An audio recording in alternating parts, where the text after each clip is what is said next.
back here in South Carolina and hitting the road to visit with coaches and players around the state. We are at Benedict College, and we are proud to have with us the new head coach, Ron Dickerson Jr., very popular name in the state of South Carolina, not only because of Ron Dickerson Jr., but, of course, if there's a junior, there's a senior. And senior spent some time in South Carolina at the University of South Carolina and at Clemson. And, Coach, welcome. It's great to see you.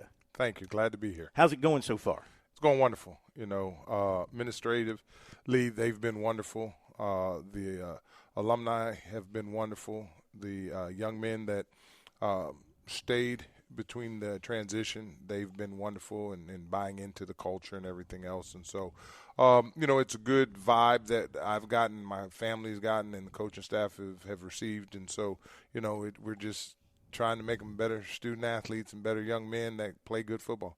Well, I said at the beginning of the show, there might not be, except for Coach DeBoer at Alabama, there might not be anybody else in the country stepping into a more, I'm not going to say difficult situation, but who steps into a situation where the program went undefeated the last 2 seasons, only losing in the playoffs, and here you come having to kind of pick up on that. So it's not like it's a down situation. It was an up situation, and you've got to kind of keep it up. You're true, and that's what I said when I did my first interview is that, the previous staff did a great job of building this program up. And, a lot of times when you go to programs, there are programs that are down or, there's something that's negative about the program. There was nothing when I walked in, negative about the program. The way that the administration, the previous staff represented this program did a great job. And so, a lot of people would joke with me and said I have big shoes to fill. I don't know. I never asked Coach Barry, what size shoe he wears, but I wear 13 and a half. Ooh. So, the big shoe situation I'm not worried about. But, again, it's Coach Barry's program was there. This is, my program. And like I said, the blessed thing is hopefully I can take the baton and continue to be very successful here at Benedict College. Well, look, you played in the SEC. You played in the NFL. So I'm not sure there's much that can be thrown at you that you haven't already experienced in the football world. True. Again, I'll talk about I have a good staff. I have staffs that, on my staff, I have guys that won JUCO national championships. They've played for a national championship at the D2 level. A lot of them have played in FBS football. A couple of them have won or played for a national championship in FBA. Some of them have played in Canadian. Some of them played in the NFL. So when you throw us all together, there's a lot of knowledge in there. There's a lot of energy. We're middle-aged staff, and so they really relate well with the players and stuff like that. So that's what we're doing now is we're trying to go over every negative situation that we can have so that when it happens, we've already talked about it and been on the positive side. What are a couple of your basic philosophies about football, offense, defense, things that you like to see done in the team that you run? That high tempo, if you really look at who's won national championships, not a lot of teams have won a national championship with a high tempo offense, but I think it's a good change up. And so, we're going to be based out of 11 personnel. We will have a tight end on the field. We will run the ball. When the opportunity comes, we'll throw the ball down the field, into that.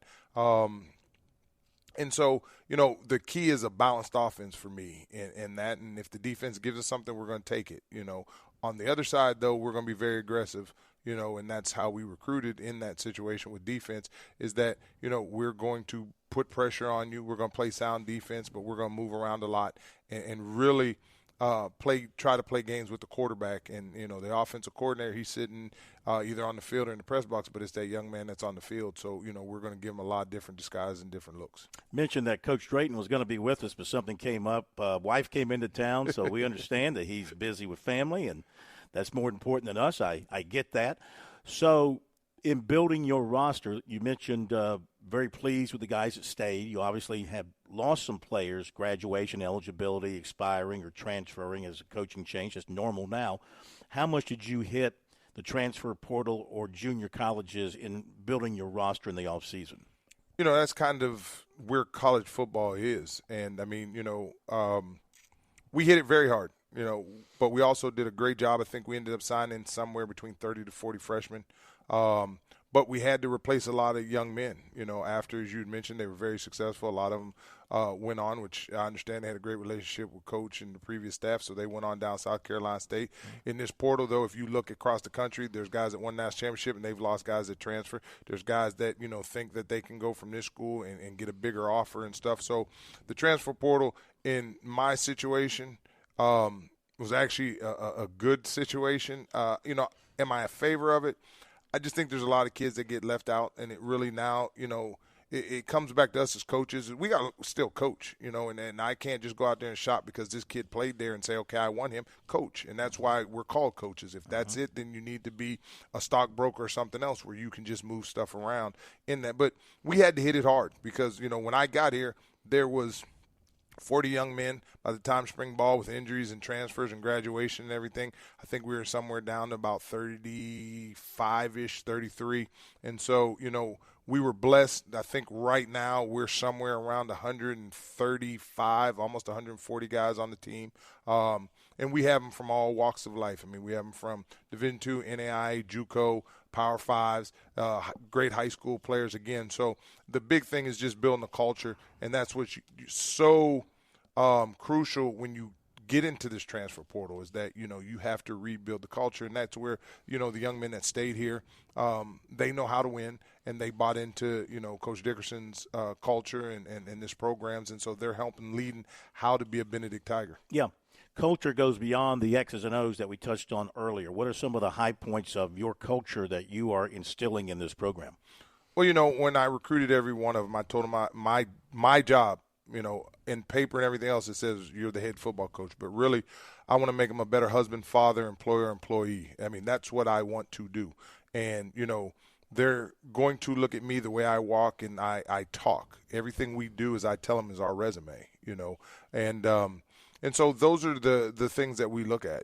All you got to do is be 1% better every day. You don't have to be 100%. You just got to be 1% better, and you got to be thankful. And going into this season, our slogan is vision, and it's broken down into an acronym. The V stands for visualize. The I stands for initiate. The S stands for strategize. The other I stands for eternalize. The O stands for overcome. And the N stands for necessity. And actually, the guys are looking at me. I said that backwards. The first I is for initiate, and the other one is for – That's a tough acronym to remember. So and so as we go through that, we break it down, and we even break it down a lot smaller and stuff like that. But if we can not worry about what's going on in the outside world and we can handle that, football is going to be fun. It's going to make you a better person because of the ups and downs, the successes, and everything else, and it'll make you a better husband, father, employer, employee. Where are you at your quarterback position at this stage of camp? We have quite a bit. We signed 2 great high school quarterbacks out of the state of Florida. Again, I got in late, and so the first signing period was done. So while we were going through spring ball and going through winter workouts, we were still recruiting. Got signed 2 freshmen out of South Florida. They're doing really good, battling for it. We signed a transfer out of Notre Dame College, the one that closed down. He's coming in as a redshirt freshman, Kamari Fry. He's doing great.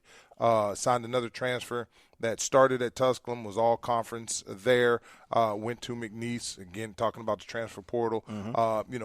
Played over there, played against the University of Florida, and he's come in, and that's Trey. Trey's doing a really good job. And then you talk about the 2 that stayed around. Bryce is doing really well, and Zay. Zay is very unique. Zay's probably one of the smartest ones in the room. And so Zay brings a lot because he understands the culture, he understands the conference and everything else. But, that is probably every school in the country. It's still open, and we have about 19 days to figure it out. We'll know before then. But, it's up in the air, and they all bring something very unique in what we want to do offensively. Well, I got to mention this. So, of course, you were a big-time recruit in high school, and – your dad had been at Clemson as a defensive coordinator, and so you had connections there. You had connection to South Carolina. But you ended up going to – I know Clemson had shown some interest in you, but you told me off the air that what Danny Ford was the coach here at the time. Really wasn't something you were interested in. Yeah, you being a receiver and everything, and Danny hating receivers, so except for blockers. But anyway, you went up at Arkansas, go as a running back, become a receiver, have a terrific career, going to the NFL. But while you were at Arkansas, you were telling me you went through a string of coaching changes there. Run through those again while you were at Arkansas now. So, again, coming out, Coach Ford and I, now we have a great relationship. Yeah. And I'll get into that. It was more so, too, didn't know much about Clemson at that point in time because Dad was at Penn State, but I also ran track. So you couldn't find a better school in the country than University of Arkansas, still to this day. True. Football, we're down, but, we had guys in the Olympics. South Carolina had people in the Olympics, but, back-to-back national championships. When I was there, we won 4 national championships. We won 4 Triple Crowns. So it was a combination of a lot of stuff. In track also, But I get to Arkansas, and I'm recruited by Ken Hatfield, okay? And this is how the world goes around. Yeah. I'm recruited by Ken Hatfield. We go to the Cotton Bowl. Again, something happened. Next thing you know, I'm looking up. Coach Hatfield's leaving. He's going to Clemson. Yes. I'm like, what in the world's going on? A guy by the name of Jack Crow comes in. He was the offensive coordinator, and we hire him as the head football coach. And then I get a phone call from Ron Dickerson Jr. saying, hey, you know this guy named Ken Hatfield? He's hiring me to be the defensive coordinator. And I'm like, oh, okay, I may transfer. That was back in the day where you could only transfer once and everything else. But had a great talk with Dad, and he was like, Ron, you committed to Arkansas, you stay there. You get your degree, things happen in life, and you learn from it. And so the next thing you know, we go through 2 seasons with Jack Crow, hit the bumps and just things didn't work out. We weren't all his guys, and stuff like that. And going into my senior year, I think we played the Citadel. We lose to the Citadel. Yes. First time, I think in 89 years, Arkansas lost an opener into a team like that. I'm walking in the locker room, and I see Coach Frank Broyles, and I'm like, oh, that must not be good. The next thing you know, I get a call and says that Coach Crow is not the head coach anymore. I'm like, wow, what's going on? Yeah. Well, then our defensive coordinator, Joe Kynes, becomes the head coach, and so I'm like, okay. Then next thing you know, we see this guy. He's lurking around practice, and I'm like, wait a minute, I know that guy. And the next thing you know, we're getting ready to play Tennessee. We beat Tennessee. I think they were ranked 2nd in the nation or in the top 4. But it's Danny Ford. Yes. And I'm like, okay, my dad goes to Clemson. I didn't want to go to Clemson because they didn't have a good track program. Next thing you know, Coach Ford now. And then when I left, he becomes the head coach at Arkansas. Yeah. So I'm like, okay, man, this sport is crazy. Full circle. Full circle. Into that. But, you meet a lot of people. Yeah. And the good thing about it is if you do what's right, you have good friends. And Coach Hatfield and I still talk. I've had the opportunity, in my moving around to reach out to Coach Crow. We still stay in contact. Haven't really had the opportunity because of where I've moved and everything. And my relationship wasn't as strong with Coach Ford, but when I had seen him before, I was a little younger, we still had a great relationship and stuff like that. And so, that's the blessing about, being at this profession is being able to reach back to somebody that helped you, and that's why coaching is so important. Absolutely. What a great story. Thank you for visiting with us. Great to have you in Columbia. Know you're going to do a great job, and we'll be talking to you again. Going to grab those players here after the break. Well, thank you. Nice seeing you. Same. Thank you very much. Ron Dickerson Jr. here at Benedict College. And watch out because they're not going to take a back step to anybody. I have no doubt about that. Coming up, wide receiver Zach Gibson, transfer from Southern Illinois, and defensive end Aaron Miller, who is preseason All-SIAC after being All-Conference last season, 2023. They're coming up after the break.